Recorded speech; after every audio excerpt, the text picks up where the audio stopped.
Hey everybody, welcome to yet another video. It's gonna be a little bit of a different one. Yet again, I'm in my living room, a bit of a different setup. It's my old PC and everything, old microphone as well. Don't worry, other videos will be made. I just decided that this is a decent recording setup for some tutorial videos and things that I just want to talk about. And so that's why. Topic of today is going to be rolling your maps. First of all, why would you want to roll your maps in the first place?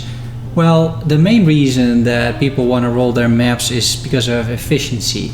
Now, I'm not necessarily the kind of PoE player that does everything out of efficiency. I don't think that is necessarily a very fun playstyle, but on the other hand, I do believe that there are plenty of things in the game that you kind of want to optimize. So typically what people do is they roll their maps, and today I want to get over how I do that, what the typical things are that I'm using. And the first thing I'm using is a bit of a third-party software. So you can just Google it. I'll go to my desktop actually, and it's over here. It's called Awaken PoE Trade. I'm using version 2.10.5 apparently. This you can just download for free, just Google it. I've been using this for years. It is relatively safe, I would say. So you double click it. Not an awful lot happens, honestly, but in the bottom right at some point, you can see it over here. There is the icon, right? Awaken PoE Trade. It is an awakening orb, if I'm not mistaken, which makes a lot of sense. And then in game, you don't really see anything either. Unless you either going to price check things, which is not the topic of today, so we'll not be talking about it, or you press by default Shift Spacebar. And Shift Spacebar brings up this bar over here, and you can do a few things. Now, what you can do is you can click on each of these three buttons, and then a new widget sort of pops up. So if I click Cheat Sheets, then you get these cheat sheets, for example. But for now, we're just gonna delete it. I don't need this one, so you can delete it over here. Dump sorting is more, is a little bit old-fashioned, especially if you've bought a few stash tabs. You will have affinity, and so this isn't really required either. So I'm deleting this as well. And the main interesting thing is you click on map rolling. And here you see typical map mods that you may want or may not want. So this is interesting, right? Now, what I'll do is I open up my my regular map stash, and let's say I want to run a few U-Work Hamlet. First, if I would not have a strategy to roll maps, I would go to U-Work Hamlet. Turns out I got like 36 cemeteries because that's the map I have favorited. But let's say I want to do a core map. You don't want to do a core map, but you know. And then I go to my currency tab, assuming that you have one, right? And what do you typically do? Well, you go to the cartographer's chisel, right click, hold shift, right? And then left click 4 times. Now you got 20% quantity. All right, that's good, right? Then you use orb alchemy.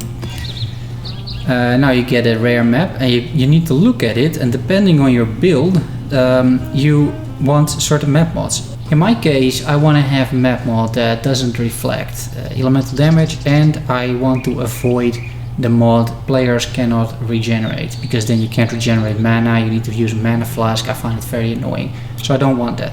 In this case, it's all good. Now, typically what you want to do is you want to also use a Val orb on it. You always want to be doing this. And then once again, you need to figure out by reading basically if this is a good map for you. Now, this map turned out really well, apart from the fact that it's a bad map, right? Core is not a good map to do, at least in my opinion. But if you want to roll this and then you put it in the map device, and maybe then you add the scarabs and everything, it takes a lot of time before you can get back into the action, into mapping. So this is not what you want to do. Instead, what I typically do is I go through my maps over here, and I pick the ones that I like. For example, I like Cold River, right? And I like City Square. Chateau, I'm not entirely sure about. I like Cemetery a lot. Carcass, I don't, right? So you pick the maps that you like, Ghost is fine. And then in my case, I put them in what I call a staging area. And this is the area where I'm going to roll my maps. And then once I'm happy with them, I'm gonna put them into either prep maps and then I'm gonna put something over here, right, where I'm gonna have a whole line of maps and a whole bunch of scarabs, and I can easily pick from this tab. Or instead I'm gonna do chiseling, and here I have a whole collection of maps that I can just pick up and roll because I know these are safe maps. Back to the staging area, and now this third-party software Awakened PV trait comes into effect, right? Because there is a standard typical flow that you're typically doing whenever you roll your maps. The first step, what you want to be doing is you want to get all your maps identified, because you cannot change unidentified maps, and you also cannot see which map mods they are on an unidentified map, which makes it very dangerous, right? There could be reflect over here. So you have two options. You can do the not so great option, which is you can type in unident, for example, and it highlights all unidentified maps. It's not extremely efficient because you need to do typing all the time. Instead, what you can do is you can set up your Awakened PV trait to do this for you. So you hold Shift spacebar, it shows up this one, and here you can start by editing these columns. For example, if I click currently on Reflect, it's going to change over here the highlighted item search bar, right? It's going to be Reflect, and this is a Reflect map. So I'm going to set this up in the way that I want to be rolling maps. So I'm going to edit, and all of this is going to go, and I just say, well, I always start with unidentified, right? That's always what I'm starting with. If you want to stop editing, just click edit here again, and now unidentified instantly highlights all the unidentified maps, which is great, right? I want to identify them, right? So I click, click, click, click, click. All right, then in my case, I want to be looking at all the magic maps because I don't want to use any magic maps. I only want to have rare maps. So normally you would type in magic, and magic maps show up, or anything that has a magic in the modifier name, right? 20% more magic monsters. But typically that's not a very common mod, so most of these are magic maps. So what I do is, once again, shift click, I do edit, and this is going to be what I'll be doing, right? So magic, and I can fill in the other things that I want as well. So you just start at the top, click unidentified, everything is identified. All right, great. Click magic. A lot of these things are magic maps. So I'm going to use scour orbs. You hold shift. Once you've done right click on the scour orb, hold shift and then left click, right? Then it doesn't disappear from your cursor. So you can do this, everything that is blue, you're just gonna get it out of there, right? If you accidentally scour orb a rare map, don't worry about it, right? It doesn't matter. What I'll do is I will chisel all of my maps like this, right? Because I want everything to be 20%.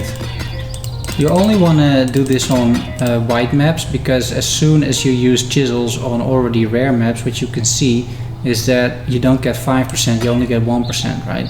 So now all of a sudden you need to use 20 of these, and otherwise only 4. So you don't use these on rare maps that you already rolled. You could argue that you want to scour everything and then chisel it. It's a little bit up to you, but any of the white maps, make sure that you put them up to 20%, right? Alright, great. So we have got most of these maps to 20% quantity and quality, which is amazing. That's going to really help you out with the drop rates in there.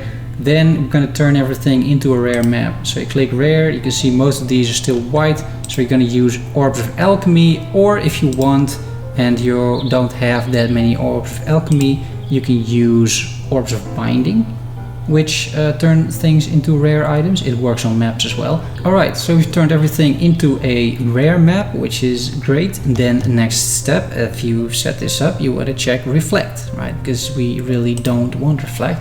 You see a few maps. I need to get a bit of chaos over here, maybe a little bit more. And then we're gonna reroll the reflects. You can either look at the actual mods and see if it's physical, then maybe you can run it, and elementally maybe you can't. I would just keep it easy, don't do reflect at all, right? So you're gonna get rid of all of these things. Now you don't have any reflect, and in my case I also really dislike regenerate. Now that doesn't necessarily need to be true for you, depends a little bit of course, but I am not a fan, right? Always now go back to reflect to make sure that one of the regenerates didn't turn back to reflect, otherwise you have an issue. And if you have changed this, now you're in a state where at least all of the map mods are runnable for your particular build. Now I have Beyond over here because I believe that Beyond is a really powerful map mod.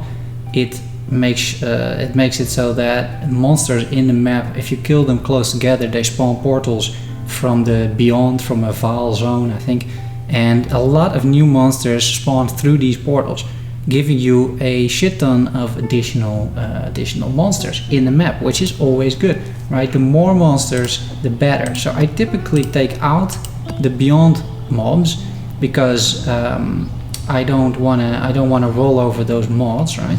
And then I go to the Corrupt, and I'm gonna Vaal Orb everything. And a few things can happen with using a Vaal Orb on a map. You can just upgrade the map in total and get some new map mods, and you can roll 3 additional map mods because normally you only roll 5. As you can see, if you press Alt, you can see at maximum there are 5 map mods on a regular rare map. As some lines are one single mod can have several lines. Right, the fleet, for example, here it has 3 lines, but still in total you have 5 map modifiers. If you use a Vaal Orb, you can turn it into 8 map modifiers, and that greatly increases quantity as well.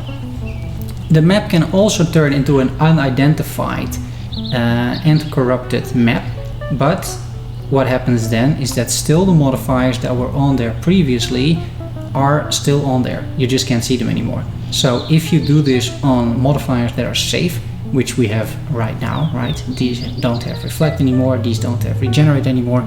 If you use a Vaal Orb on them in that moment in time and they turn into unidentified corrupted items, it's completely fine. You can just run the map. That's roughly what can happen. So you should really, if you have the Vaal Orbs, you should do this every time.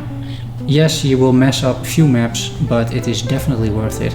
Just use the Vaal Orbs. So we're going to be doing this. Alright, and we're done once again. We have corrupted each and every map, and you can see what I talked about, right? So for example here you have your typical unidentified corrupted map. This is still completely fine. You don't have to worry about this at all.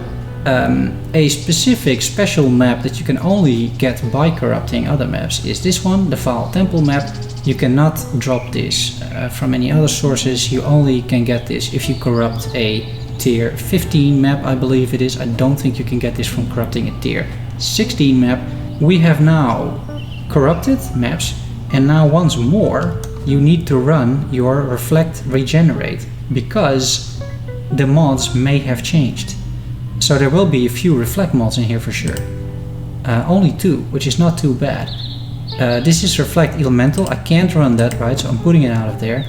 And this is reflect physical, which I can actually run. But it also has cannot regenerate, I see at the bottom. So we're taking that out as well. And then we do regenerate. Ooh, quite a few more.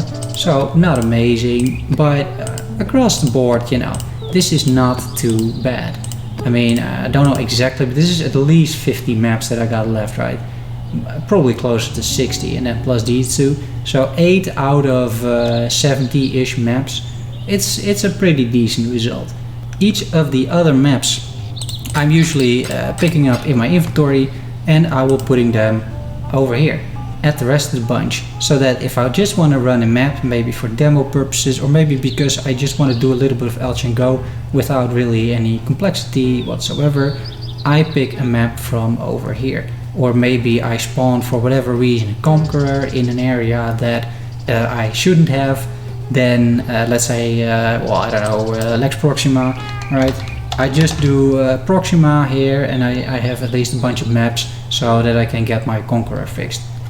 That's a little bit how this works. I really hope you found this useful, and that's it for now. Thanks so much for watching. Like if you liked the video. You can subscribe if you want for more tutorials and more other stuff. I really appreciate that. It gives me a warm and fuzzy feeling inside. You know how it is, guys. And that is it for now. Thanks. See you soon. Bye bye.